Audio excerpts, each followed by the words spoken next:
आईना के सामने कहते हैं कि बिना एजेंडा बात होगी, डोकलाम को हम यहाँ नहीं उठाएंगे। कभी ना तो कभी हाँ, जैसे फिल्मी अंदाज में चल रहा था, नाटकीय ढंग से चल रहा था। कोई कहता था मिले, कोई कहता था नहीं मिले, फिर कहते थे मिले, फिर कहते थे नहीं मिले। क्यों भाई ऐसा सस्पेंस क्यों? प्रधानमंत्री जी फ्रांस गए, वहां पे किसके साथ गए पूरा देश जानता है, और जादू से हवाई जहाज का दाम 1600 करोड़ रुपए प्रति हवाई जहाज हो गया। और फ्रांस के राष्ट्रपति ने मुझे बताया कि ऐसा कोई पैक्ट हिंदुस्तान की सरकार और फ्रांस की सरकार के बीच में नहीं है। बिना हाथ पैर के, बिना कोई सबूत, बस चिल्लाते रहो कि ये समझौता दो देशों के बीच हुआ है, ये कोई व्यापारी पार्टियों के साथ नहीं हुआ है, दो जिम्मेवार सरकारों के बीच में हुआ है। देश को समझ आ गई है बात, चौकीदार नहीं है, भागीदार है। हम चौकीदार भी हैं, हम भागीदार भी हैं, लेकिन हम आपकी तरह सौदागर नहीं है, ठेकेदार नहीं।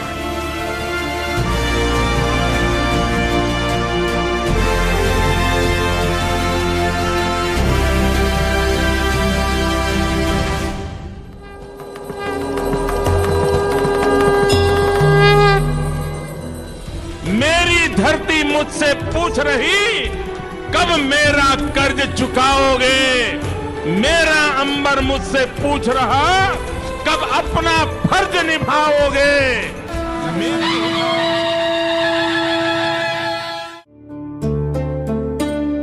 क्या कभी अंबर से सूर्य बिछड़ता है, क्या कभी बिन बाती दीपक जलता है।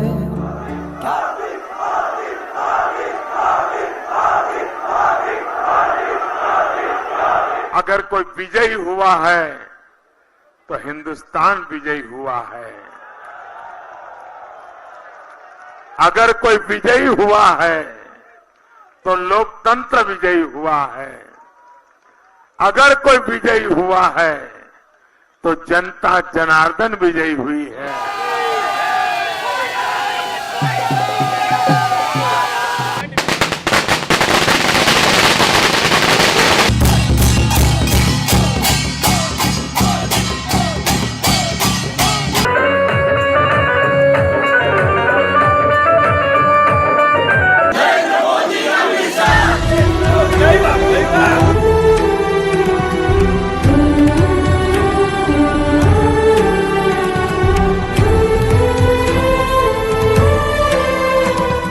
मौका खास है तो इस शपथ ग्रहण समारोह में लोग भी खास होंगे। अगर आप भी जानना चाहते हैं कि इस समारोह में कौन कौन से मेहमान करेंगे शिरकत, तो आइए हमारे चैनल को करें सब्सक्राइब और जानें लेटेस्ट अपडेट।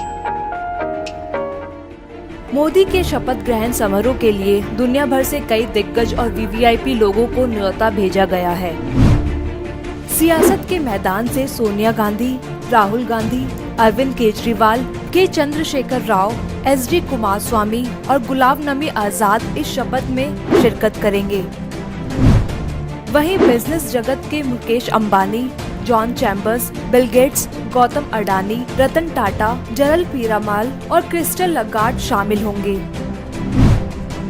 खेल जगत में देश का मान बढ़ाने वाले राहुल द्रविड़, हरभजन सिंह, पुलेला गोपीचंद, दीपा कर्माकर, साइना नेहवाल, ज्वगल श्रीनाथ, पीटी उषा और अनिल कुंबले मोदी के शपथ ग्रहण में नजर आएंगे। वहीं बॉलीवुड के सितारे करण जौहर, रजनीकांत, कंगना रनौत, संजय लीला भंसाली और शाहरुख खान को खास मौके पर खास न्योता दिया गया है। तो आप भी हो जाए तैयार और इस शपथ ग्रहण समारोह का हिस्सा बनने के लिए और लेटेस्ट अपडेट के लिए सब्सक्राइब करें ट्रेंडिंग न्यूज।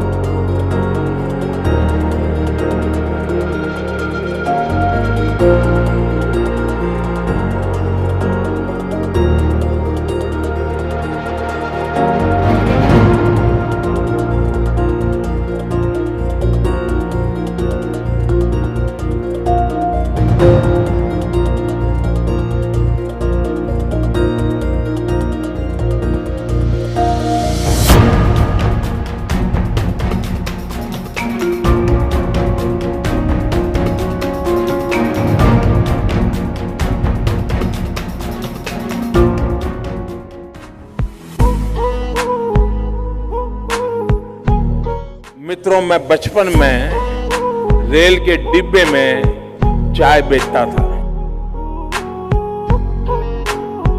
मित्रों, मेरे परिवार में 7 पीढ़ी में राजनीति का रवि मालूम नहीं है।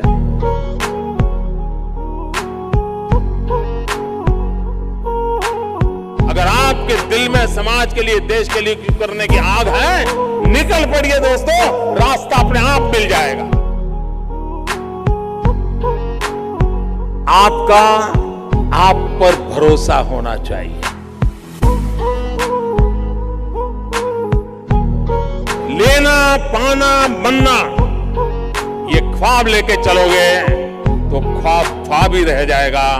लेकिन देने के मिजाज से निकलोगे तो दुनिया आपके चरण चूमने लग जाएगी। ये मैं आपको विश्वास देता हूं।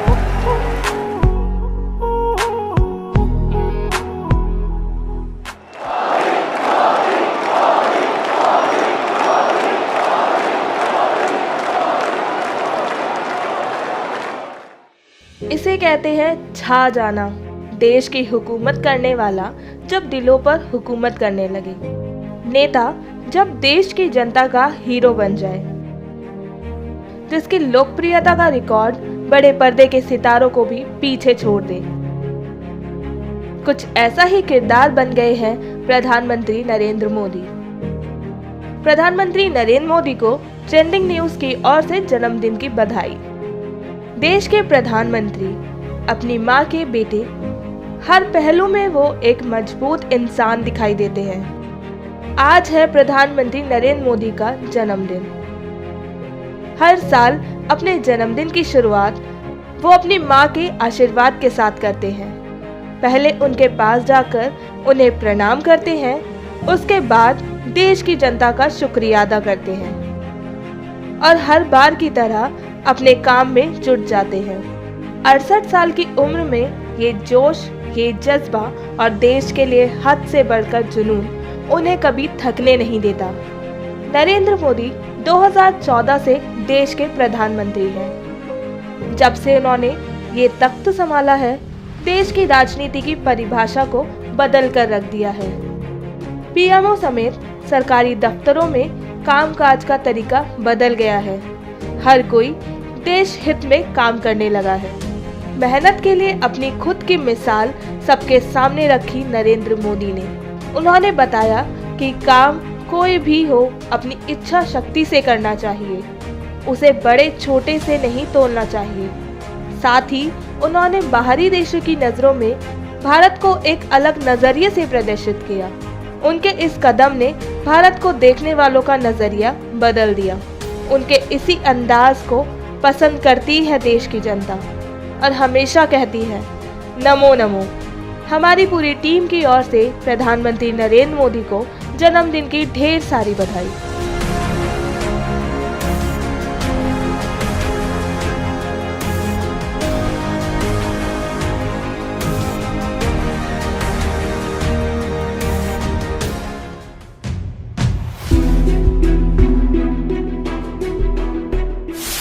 ट्रेंडिंग न्यूज़ की ओर से आप सबको नमस्कार है। देश में जारी लॉकडाउन के बीच प्रधानमंत्री मोदी ने देश को कई बार संबोधित किया और जिसमें वो लॉकडाउन के छूट या उससे जुड़ी ज़रूरी चीज़ों के बारे में बताते नजर आए। देश में कोरोना वायरस की स्थिति कैसी है, इसके बारे में उन्होंने चर्चा की। मैं नीतीश रंजन ट्रेंडिंग न्यूज़ के इस वीडियो के जरिए आपको बताता हूँ कि क्या क्या उन्होंने अपने संबोधन में बताया। प्रधानमंत्री नरेंद्र मोदी ने 19 मार्च को देश के नाम अपने पहले संबोधन में कोरोना वायरस के चलते पैदा हुए हालात और उससे निपटने के प्रयासों को लेकर चर्चा की थी। अपने संबोधन में उन्होंने 22 मार्च को जनता कर्फ्यू लगाने की बात कही थी। उन्होंने लोगों से स्वेच्छा से अपने घरों में के अंदर रहने और शाम को कोरोना योद्धाओं का आभार जताने की बात कही और घर से छत पर निकलकर थाली या ताली बजाने का अनुरोध किया था। 22 मार्च रविवार को सुबह 7 बजे से रात 9 बजे तक सभी देशवासियों को जनता कर्फ्यू का पालन करना है। रविवार को शाम को 5 बजे 5 मिनट तक ऐसे लोगों का आभार व्यक्त करें। और आभार कैसे व्यक्त करेंगे?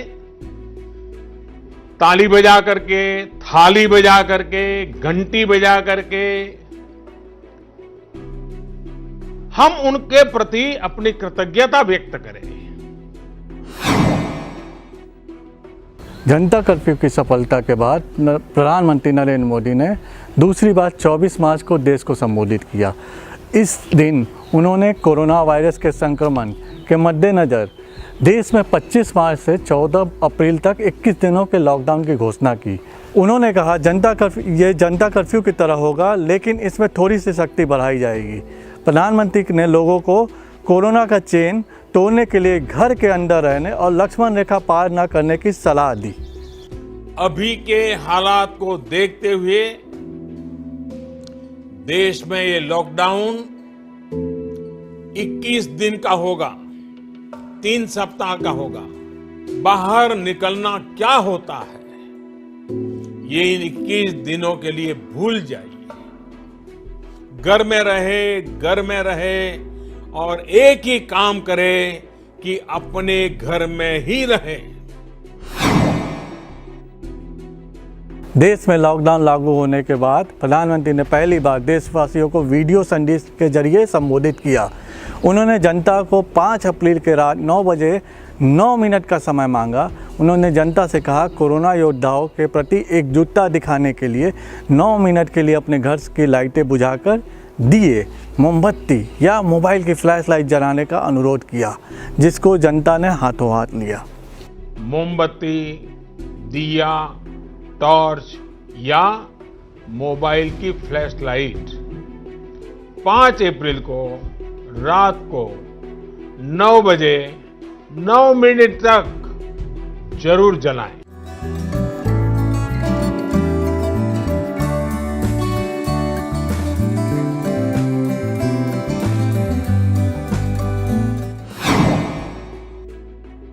चौथी बार प्रधानमंत्री ने 14 अप्रैल को देश को संबोधित किया। अपने संबोधन के दौरान उन्होंने कहा जान है तो जहान है। उन्होंने कहा हर नागरिक की जान बचाने के लिए लॉकडाउन और सामाजिक दूरी का पालन करना बहुत ज़रूरी है। देश के ज़्यादातर लोगों ने इस बात को समझा और घरों में रहकर अपना उचित दायित्व निभाया। उन्होंने लोगों को अपने घरों के बुजुर्गों का विशेष ख्याल रखने को कहा और लॉकडाउन की अवधि को 3 मई तक के बढ़ाने की घोषणा भी की। साथियों, सारे सुझावों को ध्यान में रखते हुए ये तय किया गया है कि भारत में लॉकडाउन को अब 3 मई तक और बढ़ाना पड़ेगा। 5वें संबोधन में प्रधानमंत्री ने आत्मनिर्भर भारत का मंत्र दिया। उन्होंने उसके साथ आर्थिक पैकेज की रूपरेखा के साथ यह भी बताया कि लॉकडाउन अभी पूरी तरह से नहीं हटाया जाएगा। लॉकडाउन का चौथा चरण पूरी तरह नए रंग रूप के साथ आएगा और नए नियमों वाला होगा। इस बारे में उन्होंने राज्य से सुझाव मांगे हैं। विश्व की आज की स्थिति हमें सिखाती है कि इसका मार्ग एक ही है, आत्मनिर्भर भारत। मैं आज एक विशेष आर्थिक पैकेज की घोषणा कर रहा हूं।